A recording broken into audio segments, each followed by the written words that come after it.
Hey guys, this is Abhilash और आज मैं देखकर आ रहा हूँ मैदान मूवी, जो कि आधारित है सैयद अब्दुल रहीम जी की जिंदगी पर। रहीम साहब 1950 से लेकर 1962 तक इंडियन फुटबॉल टीम को कोच किया करते थे और इन्हीं का किरदार अजय देवगन ने निभाया है इस मूवी में। And to be very honest, मैं अभी भी शौक में हूँ कि भाई ये मैं क्या देखकर आ गया हूँ। तो चलो बिना टाइम वेस्ट किए रिव्यू शुरू करते हैं। मैदान मूवी का रन टाइम है प्रॉपर 3 घंटे का, जिसमें स्टोरी चलती है रहीम साहब की, जो कि कोच होते हैं उस टाइम पर इंडियन फुटबॉल टीम के, और साथ ही साथ ये जंग लड़ रहे हैं एक जानलेवा बीमारी से। Now first things first guys, अब इस मूवी का जो फर्स्ट हाफ है वो आपको स्लो लग सकता है, बट मेरे लिए वो स्लो बिल्कुल भी नहीं था, क्योंकि हर एक सीन जो इस मूवी के फर्स्ट हाफ में दिखाया गया है that contributes to story buildup या फिर कैरेक्टर बिल्डअप। आपको हर एक चीज रहीम साहब की आंखों से देखने को मिलती है कि वो हर एक पर्टिकुलर सिचुएशन में अपनी क्या मेंटालिटी रखते हैं और क्या सोच रखते होंगे, और ये चीज आपको through out the first half immersed रखती है अपने अंदर। और फिर फर्स्ट हाफ में ही रहीम साहब जो है वो टैलेंट हंट पर निकले हैं। वो गली गली जाकर फुटबॉल खेलने वाले लॉन्डो को जमा कर रहे हैं ताकि वो एक नई टीम को खड़ा कर पाए। साथ ही साथ रहीम साहब जो है वो अपने ऑफिस की पॉलिटिक्स को भी हैंडल कर रहे हैं, और साथ ही साथ ये घर पर भी चीजों को हैंडल कर रहे हैं। मतलब ये ड्रामा वाला जितना भी पोर्शन दिखाया गया है उसमें ये मूवी आउटस्टैंडिंग तरीके से खरी उतरती है। फिर आता है इस मूवी का सेकंड हाफ, और यहां से चीजें फास्ट पेस पे चलती हैं। और यहां पर मैं कांग्रेचुलेट करना चाहूंगा इस मूवी की स्क्रीन प्ले वाले डिपार्टमेंट को, क्योंकि तुम कंपेयर कर सकते हो इन सारी मूवीज को, दंगल, चक दे इंडिया, भाग मिल्खा भाग और मैदान। फिर इसके बाद मुझे आज बात करनी है अटेंशन टू डिटेल के बारे में। अब कहानी का प्रेमिस सेट हुआ है 1950s में, और तब का जो इंडिया था वो जस्ट आजाद हुआ था, और उस चीज से रिलेटेड इन लोगों ने जो लोकेशन सेटअप किए हैं, जो कपड़े सभी एक्टर्स ने पहने हैं, फिर कौन से जूते किसको पहनाए जाएंगे, बैग्स कौन से कैरी किए जाएंगे, उस टाइम पर वॉलेट्स कैसे हुआ करते थे, सोशल इकोनॉमिक कंडीशन कैसी हुआ करती थी उस टाइम के इंडिया में, इन सभी चीजों पर जो अटेंशन टू डिटेल है वो माइंड ब्लोइंग थी। इसके अलावा इस मूवी में दिखाया जाने वाला गेम है फुटबॉल, बट अगर आपको फुटबॉल की नॉलेज नहीं है तो भी कोई प्रॉब्लम नहीं है, क्योंकि इस मूवी में आपको हर एक छोटी से छोटी डिटेल मिलेगी इस गेम के बारे में। जैसे कि टैकल किसे कहते हैं, हार्ड टैकल किसे कहते हैं, बॉल ट्रायंगुलेट किसे कहते हैं, लॉन्ग पास, स्ट्रेट पास, उस टाइम पर बॉल्स जो थी वो किस मटेरियल की बना करती थी, शूज कैसे हुए करते थे प्लेयर्स के, और फुटबॉल से रिलेटेड उस टाइम पर जो भी रूल्स और रेगुलेशंस थे वो भी बहुत डिटेल तरीके से समझाए गए हैं। मतलब इन सारी चीजों के ऊपर इतनी डीप में जाके रिसर्च हुई है, और फिर ये डिसीजन ऐसे लिया गया होगा कि भाई इस मूवी को इतना ही सिंपल तरीके से दिखाना है ताकि ऑडियंसेस को समझ में आए कि भाई मैच के दौरान हो क्या रहा है। अब जैसा कि हम सब ने ये धोनी वाली मूवी देख रखी है, बट स्टिल इस मूवी से एक बहुत बड़ी चीज गायब थी, और वो था धोनी का माइंडसेट, वो भी मैदान में उतरने से पहले का। यानी कि ड्रेसिंग रूम में ये कैसे क्या किया करते थे सारे के सारे प्लेयर्स, वो चीज इस मूवी से गायब थी। बट इस मूवी में ये सारी चीजें दिखाई गई है, और उन स्ट्रैटेजीज को इतना ब्रेक डाउन करके दिखाया इन लोगों ने कि आपको मैच देखने में बहुत मजा आएगा। अब फुटबॉल से याद है कि इस मूवी की मेन कास्ट को एक बार साइड में रखो, और बाकी की जो कास्ट है जैसे कि 11-12 प्लेयर्स, तो इन लोगों ने भी जी जान मेहनत की फुटबॉल गेम सीखने में। अब एक तो होता है कि भाई मैच का सीक्वेंस है, उसमें फुटबॉल 3-4 पासेस दिखा दिए, 2-3 गोल दिखा दिए, खत्म किया, आगे बढ़ो। बट इस मूवी में ये सारे सीक्वेंसेस इतने इंटेंस चलते हैं, जिसमें से भी कुछ शॉट्स वन टेक थे, विच ब्लोज माय माइंड कि भाई किस तरीके की और किस लेवल की ट्रेनिंग की है इन लोगों ने। अब मेन कास्ट की बात करते हैं, इनको बीच में लेकर आते हैं। सबसे पहले है अजय देवगन।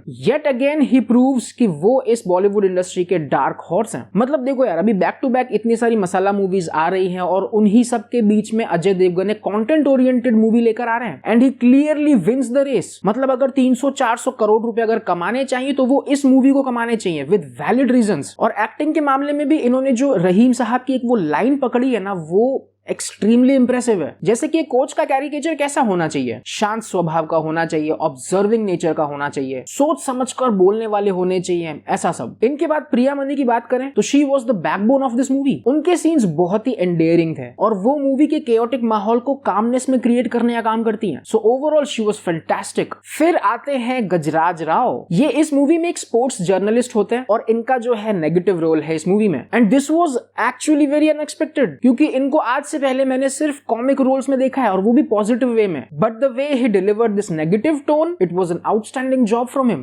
फ्लॉलेस।